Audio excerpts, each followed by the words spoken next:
குழந்தைகளே, கல்வி கண் போன்றதுன்னு பாடம் படித்தோம் இல்லையா? அந்த பாடத்தில் இருக்கிற செயல்பாடுகளை தான் நாம் இந்த வீடியோவில் பார்க்க போகிறோம். எப்பயும் சொல்கிறது தான், எழுதி வச்சு படிங்க. நோட்டு புத்தகத்தில் இந்த பயிற்சியெல்லாம் எழுதி வச்சுட்டு நல்லா படிச்சுக்கோங்க. கட்டாயம் இதிலிருந்து கேள்விகள் உங்களுடைய பரீட்சைக்கு வரும். சரியா? பயிற்சிகளை பார்க்கலாமா? நன்று. முதலாவதா, சரியான விடையை தெரிவு செய்வோமா அப்படிங்கிற பகுதி. இதில் முதல் கேள்வி, துன்பம் இச்சொல்லின் எதிர்ச்சொல் டேஷ். துன்பம் இச்சொல்லின் எதிர்ச்சொல் டேஷ். எளிதான கேள்வி இல்லையா? துன்பம்னா கவலை, அதனால் இதனுடைய எதிர்ச்சொல் இன்பம். இன்பம் அப்படிங்கிறது தான் சரியான விடை. இப்போ இரண்டாவது கேள்வி, உதவித்தொகை இச்சொல்லை பிரித்து எழுத கிடைப்பது டேஷ். உதவித்தொகை இச்சொல்லை பிரித்து எழுத கிடைப்பது டேஷ். இங்கே இத் அப்படிங்கிறது ஒற்றெழுத்தா கூட நடுவில் வந்திருக்கு இல்லையா? அப்போ அது போயிடுச்சுனாக்கா உதவி கூட்டல் தொகை இல்லையா? அந்த உதவி கூட்டல் தொகை தான் சேர்ந்து வர்றப்ப உதவித்தொகை அப்படின்னு மாறி இருக்கு. அதனால் இ உதவி கூட்டல் தொகை, அதுதான் சரியான விடை. நீங்கள் மற்ற விடையெல்லாம் பார்த்தா உங்களுக்கே தெரிஞ்சிடும். உதவன்னு இருக்குது, உதவுன்னு இருக்குது, உதவியான்னு இருக்குது. அதெல்லாம் சரியான விடை கிடையாது. கேள்வியில் உதவி அப்படிங்கிறது தான் இருக்குது இல்லையா? அதனால் இ உதவி கூட்டல் தொகை, அதுதான் சரியான விடை. இப்போ மூன்றாவது கேள்வி, யாருக்கு கூட்டல் எல்லாம் இச்சொற்களை சேர்த்து எழுத கிடைப்பது டேஷ். யாருக்கு கூட்டல் எல்லாம் இச்சொற்களை சேர்த்து எழுத கிடைப்பது டேஷ். இப்போ யாருக்கு அப்படிங்கிறது கூல முடியுது. கூ எப்படி பிரிப்பீங்க? இக்கு கூட்டல் ஊ இல்லையா? உயிர்மை எழுத்து இக்கு கூட்டல் ஊ தான் கூ. வர வார்த்தையில் என்ன இருக்குது? எல்லாம், அதனுடைய முதல் எழுத்து ஏ இல்லையா? இப்போ இக்கு கூட்டல் ஊவில் சேர்றப்ப அந்த ஊ விலகி இக்கு கூட்டல் வறுமொழியில் இருக்கிற ஏ, அது ரெண்டும் சேரணும். இக்கு கூட்டல் ஏ என்னது? கே இல்லையா? அப்போது யாருக்கெல்லாம் அப்படின்னு மாறும் சேர்த்து எழுதுறப்ப. எப்படி மாறும்? இக்கு கூட்டல் ஊ, அதாவது அந்த கூல இருக்கிற இக்கு கூட்டல் ஊவில் ஊ விலகி அடுத்து வர வார்த்தையில் இருக்கிற ஏவோட இக்கு சேரணும். அப்போ இக்கு கூட்டல் ஏ, உயிர்மை எழுத்து என்னது? இக்கு கூட்டல் ஏ சேர்ந்தா கே இல்லையா? அப்போ யாருக்கெல்லாம். இதை நீங்கள் கொஞ்சம் எழுதி பார்த்தீங்கன்னா உங்களுக்கு கட்டாயம் புரிஞ்சிடும். இப்போ இ யாருக்கெல்லாம் அப்படிங்கிறது தான் சரியான விடை. புரிஞ்சது இல்லையா? நான்காவது கேள்விக்கு போகலாம். வாழ்க்கையை நெறிப்படுத்த உதவுவது டேஷ். இந்த பாடத்தில் நம்ம படித்தது இது. வாழ்க்கையை நெறிப்படுத்த உதவுவது டேஷ். இ கல்வி, அதுதான் விடை இல்லையா? பாடமே கல்வி கண் போன்றது, அதனால் வாழ்க்கையை நெறிப்படுத்த உதவுவது கல்வி அப்படிங்கிறது தான் இங்கே சரியான விடை. ஐந்தாவது கேள்வி, தண்டோரா என்பதன் பொருள் தராத சொல். முதல்ல கேள்வியை நல்லா புரிஞ்சுக்கோங்க. தண்டோரா என்பதன் பொருள் தராத சொல் டேஷ் அப்படின்னு கேட்டிருக்காங்க. இப்போ நீங்கள் விடைகளெல்லாம் பார்த்துட்டு எது அந்த பொருளை தரலை அப்படிங்கிறத எழுதணும். முதல்ல பார்த்தீங்கன்னா முரசு அறிவித்தல், அது உங்களுக்கு தெரியும். முரசை கொட்டு அறிவிக்கிறது தண்டோரா. கூறுதல், அதுவும் அறிவித்தல் பொருளில் வந்துடும். தெரிவித்தல், அதுவும் சரியான விடை தான். அடுத்தது பாருங்கள், எழுதுதல்னு இருக்குது. எழுதுதல் அப்படிங்கிறது அறிவித்தலுக்கு சரியான பொருள் தராத சொல். அதனால் தண்டோரா என்பதன் பொருள் தராத சொல்ல எழுதுதல் அப்படிங்கிறது தான் இங்கே சரியான விடை. எழுதுதல், அதுதான் சரியான விடை. புரிஞ்சது இல்லையா குழந்தைகளே? கேள்வியை முதல்ல நல்லா படிச்சுக்கோங்க, அதுக்கப்புறமா விடையை தேர்ந்தெடுத்தீங்கன்னா சரியாக இருக்கும். நன்று. அடுத்து வினாக்களுக்கு விடையளி. இதில் முதல் கேள்வி, தண்டோரா மூலம் என்ன செய்தி அறிவிக்கப்பட்டது? தண்டோரா மூலம் என்ன செய்தி அறிவிக்கப்பட்டது? இதற்கான விடை, விரியூர் கிராமத்தில் உள்ள அலுவலகத்தில் அன்று கிராம சபை கூட்டம் நடக்கவிருப்பதால் வீட்டிற்கு ஒருவர் கூட்டத்தில் கட்டாயம் கலந்து கொள்ள வேண்டும் என்று தண்டோரா போட்டு அறிவிக்கப்பட்டிருந்தது. விரியூர் கிராமத்தில் உள்ள அலுவலகத்தில் அன்று கிராம சபை கூட்டம் நடக்கவிருப்பதால் வீட்டிற்கு ஒருவர் கூட்டத்தில் கட்டாயம் கலந்து கொள்ள வேண்டும் என்று தண்டோரா போட்டு அறிவிக்கப்பட்டிருந்தது. இதுதான் விடை. இரண்டாவது கேள்வி, ஊராட்சி மன்ற தலைவர் கிராம சபை கூட்டத்தில் எதனை குறித்து பேசினார்? ஊராட்சி மன்ற தலைவர் கிராம சபை கூட்டத்தில் எதனை குறித்து பேசினார்?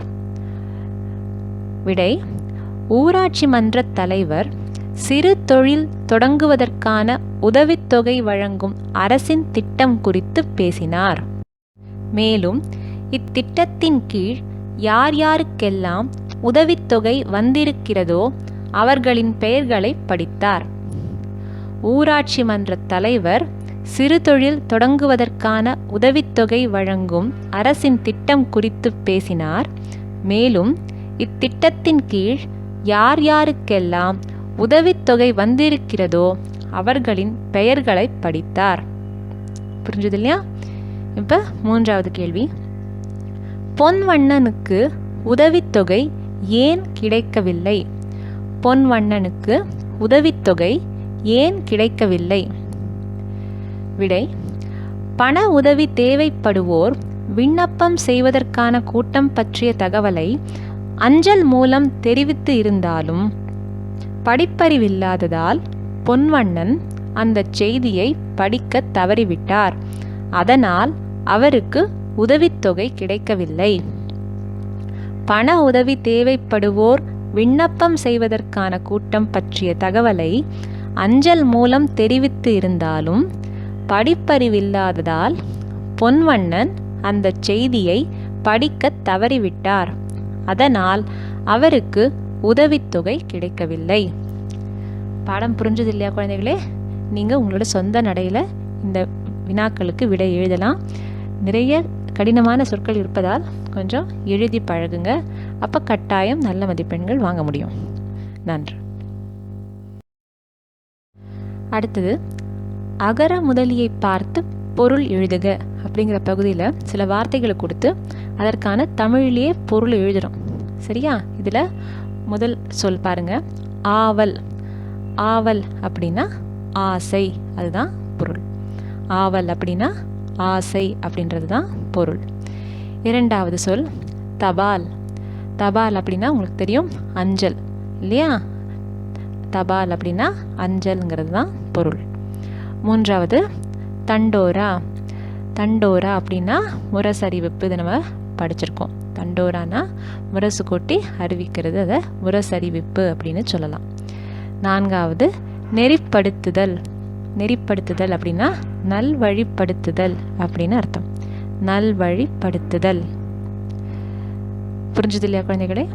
இப்போ அடுத்தது சரியான சொல்லால் நிரப்புக அப்படின்னு ஒரு பகுதி இருக்கு.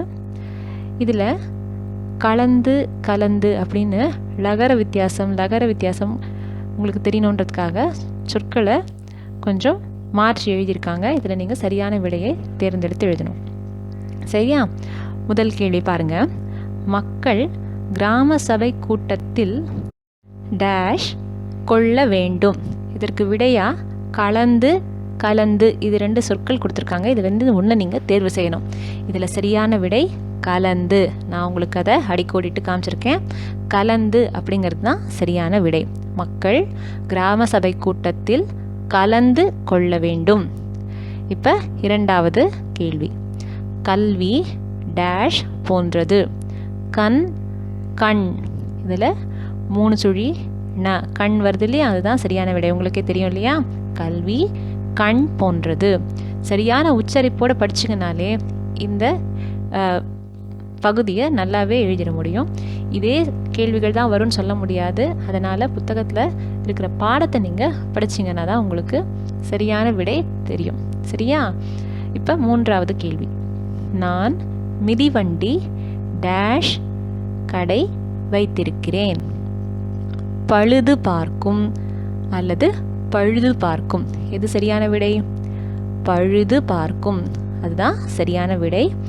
நான் மிதிவண்டி பழுது பார்க்கும் கடை வைத்திருக்கிறேன். பழுது பார்க்கும்னா ரிப்பேர். நான் உங்களுக்கு சொல்லியிருக்கேன் இல்லையா கதையை? பழுது பார்க்கும்ன்றது தான் சரியான விடை. அதனால் அந்த ழகரத்தெல்லாம் நல்லா சரியாக உச்சரித்து படிங்க. நான்காவது கேள்வி, ஆசிரியர் மாணவனை பள்ளிக்கு தொடர்ந்து அனுப்புமாறு டேஷ் கூறினார். இதற்கு விடையா அறிவுரை. அறிவுரை நல்லா ஞாபகம் வச்சுக்கோங்க. வல்லினர அப்புறம் இடையினராக கொடுத்துருக்காங்க. சின்னரா பெரியராலாம் சொல்கிறீங்க இல்லையா நீங்கள்? இப்போ பார்த்தீங்கன்னா தெரியும் உங்களுக்கே, அறிவு கூட்டல் உரை, அதுதான் அறிவுரை. அதனால் அறிவு பெரியராக இருக்கிறது தான் சரியான விடை, வல்லினராக வர்றது தான் சரியான விடை. இந்த பகுதியை நல்லா எழுதி பார்த்து படிச்சுக்கோங்க குழந்தைகளே, அப்போ தான் உங்களுக்கு நல்லா நினைவில் இருக்கும். சொற்பிழை இல்லாமல் சரியான விடையை நீங்கள் கண்டுபிடிச்சி எழுதிட முடியும். சரியா? வாழ்த்துக்கள். அடுத்து சொல் விளையாட்டு, உங்கள் எல்லாருக்குமே ரொம்ப பிடிச்ச பகுதி. இதில் சில எழுத்துக்களை மயிலோட தொகையில் கொடுத்துருக்காங்க. அதை வைத்துக்கொண்டு நீங்கள் புது சொற்கள் உருவாக்கணும்.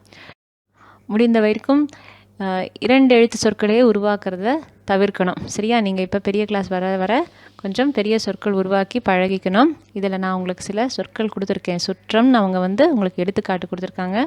நான் உங்களுக்கு ஆற்றல், தோல்வி, மாற்றம், தோற்றம், ஏமாற்றம் அப்படின்ற சில வார்த்தைகள் நான் உங்களுக்காக கொடுத்துருக்கேன். இதே வார்த்தைகள் நீங்கள் எழுதணுன்ற அவசியமே கிடையாது. நீங்கள் உங்களுடைய சொந்த வார்த்தைகள் இந்த கொடுத்துருக்கிற எழுத்துக்களை வச்சு உருவாக்கி எழுதலாம். 2 எழுத்து 3 எழுத்து வார்த்தைகளை முடிஞ்ச வரைக்கும் தவிர்த்து கொஞ்சம் பெரிய சொற்கள் உருவாக்கி பழகிக்கோங்க. சரியா? நன்று. அடுத்து வர பகுதியில் உனக்கு சரியானவற்றை எடுத்துக்கொண்டு உயர்ந்து செல் அப்படின்னு மாணவர்களுக்கு தேவைப்படும் குணங்கள் சிலவற்றையும் தேவைப்படாத குணங்கள் சிலவற்றையும் கலந்து கொடுத்துருக்காங்க. இதை படிச்சுட்டு நீங்கள் குறைந்தது 5 நல்ல பழக்க வழக்கங்கள், மாணவர்களுக்கு எது சரியான குணங்கள் தேவைப்படுமோ அதை மாத்திரம் நீங்கள் எழுதி நீங்கள் முன்னேறணும் அப்படின்னு சொல்லியிருக்காங்க. சரியா?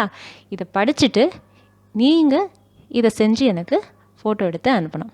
புரிஞ்சுது இல்லையா? இப்போ பொறுமை, துணிவு, காழ்ப்பு, அச்சம், கனிவு, சினம், பணிவு, நேர்மை, திறமை, அறியாமை, ஒழுக்கம், புறங்கூறுதல், சோர்வு, கடமை அப்படின்னு சில குணங்கள்லாம் இங்கே கொடுத்துருக்காங்க.